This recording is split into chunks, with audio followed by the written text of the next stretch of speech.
Tarde de 29 de abril de 2015. Bombas de efeito moral, cães e balas de borracha. Quase 2 horas de ação violenta contra professores em greve. Saldo: 213 feridos e 14 pessoas detidas. Imagens de professores caídos no chão, sangrando, sendo amparados pelos colegas correm rapidamente às redes sociais. Indignação, desamparo e impotência são os primeiros sentimentos a serem expressos naquele momento. A cena não é inédita. Há quase 30 anos, a mesma praça do Centro Cívico de Curitiba foi palco para outro episódio violento contra os professores do Paraná. Em 30 de agosto de 1988, policiais militares avançavam com cavalos, cães e bombas de efeito moral contra milhares de docentes em greve, que protestavam por reajuste salarial e melhores condições de trabalho. 10 pessoas ficaram feridas e 5 foram presas. Afinal, o que mudou e, principalmente o que não mudou, nessas 3 décadas? Há 30 anos os professores se manifestavam sob os efeitos de uma recém-terminada ditadura militar. Hoje, no Estado democrático consolidado, manifestações são um direito.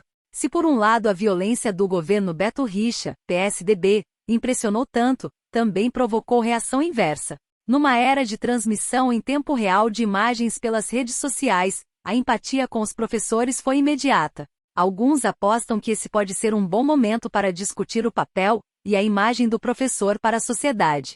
Ontem e hoje, você enfrenta agressões verbais em sala de aula e luta por respeito uma vida inteira. Mas não espera que a agressão venha do Estado, diz Elide Bueno, de 65 anos, professora há 37 anos. Dirigente sindical em 1988. Elide estava dentro da Assembleia Legislativa do Paraná, quando a Polícia Militar investiu contra os professores naquele 30 de agosto. Em abril deste ano, estava na praça, conversando em meio aos manifestantes, quando começou a ouvir os estrondos das bombas. Ela diz que não correu.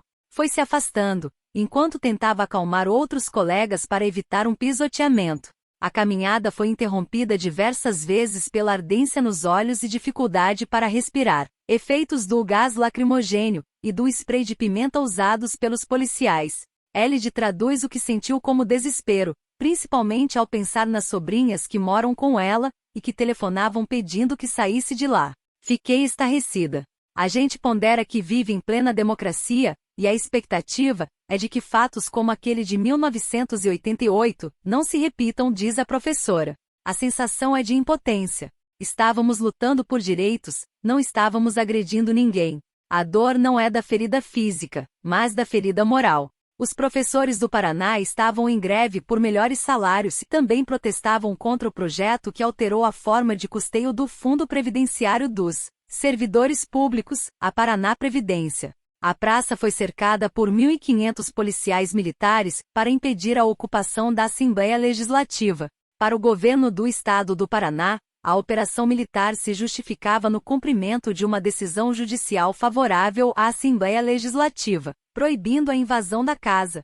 A ação violenta dos policiais teria sido desencadeada por um grupo, identificado pela Secretaria da Segurança como do movimento Black Bloc, que tentou furar o cerco de grades em torno da praça. Mas mesmo depois de detidas 14 pessoas, a violência não cessou. Os manifestantes, a maioria professores e servidores públicos de outras categorias, imediatamente recuaram, o que não foi suficiente. Em poucos minutos os primeiros feridos começavam a ser socorridos no saguão da Prefeitura Municipal, que improvisou uma sala de emergência com 50 profissionais da saúde para prestar os primeiros atendimentos.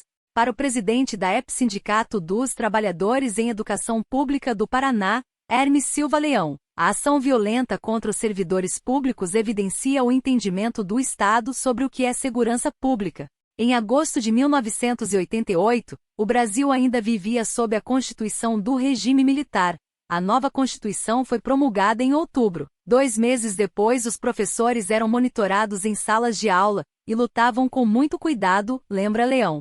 O que surpreende agora é que a gente ainda percebe uma herança muito forte do período de autoritarismo, de ditadura, avalia. Rede de apoio. Estudiosa das políticas públicas em educação, do sindicalismo e do trabalho docente, a diretora do setor de educação da Universidade Federal do Paraná, Andréa Caldas, vê na comparação entre as manifestações de 1988 e de 2015 duas intenções diferentes por parte do Estado. Em 1988, a professora lembra que o então governador Álvaro Dias foi eleito pelo PMDB, partido historicamente contrário à ditadura militar. Segundo Andréa, a ação violenta da PM provocou, assim como agora, perplexidade. Professores estavam rezando quando foram surpreendidos por disparos de bombas e pelos cavalos que se descontrolaram, conta. Mas o que aconteceu foi uma ação muito episódica, pela qual mais tarde Álvaro Dias chegou a pedir desculpas. Para Andréa, o que chama a atenção em 2015 é que não se trata de uma situação de descontrole, mas planejada. Por outro lado, é possível falar em saldo positivo. Em sua avaliação, a demonstração de uma reação da sociedade